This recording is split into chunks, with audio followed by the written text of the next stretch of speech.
আজকে আপনাদেরকে একটা ইন্টারেস্টিং জিনিস দেখাই, সেটা হচ্ছে যে দেখেন, পুলিশ আর আর্মি এই দুজনের মধ্যে নিয়মের দিক দিয়ে অনেক বড় একটা গ্যাপ আছে, যেটা আসলে আমি মনে করি, জানি না ঠিক কিনা। আমি আপনাদেরকে দেখাই, দেখেন এই যে সামনের যে ভাইটা, পুলিশ ভাইটা, এই ভাইয়ের গাড়ির পিছনে কিন্তু কোনো নাম্বার প্লেট নাই, তারপরে গাড়ির কোনো লুকিং গ্লাসও নাই, চেক করলে হয়তো বা দেখা যাবে যে ভাইয়ের লাইসেন্সটাও নাই। যাই হোক, এগুলো তো চেক করা আসলে আমার বিষয় না, আমি জাস্ট আপনাদের সাথে শেয়ার করলাম।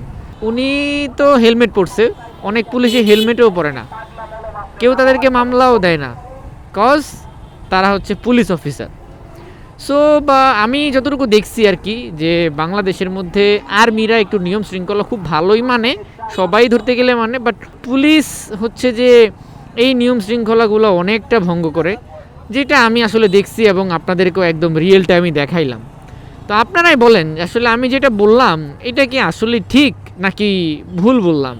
আমি এমন পুলিশও দেখছি, তারা বাইকের মধ্যে ভাই তিনজন নিয়ে, বাইকের মধ্যে কোনো নাম্বার প্লেট নাই, বাইকের মধ্যে যারা আছে তাদের কোনো হেলমেট নাই, যেভাবে মন চায় ওইভাবে চালাচ্ছে, বাট ওই যে তারা পুলিশ, যার কারণে তাদেরকে কেউ মামলা দিবে না।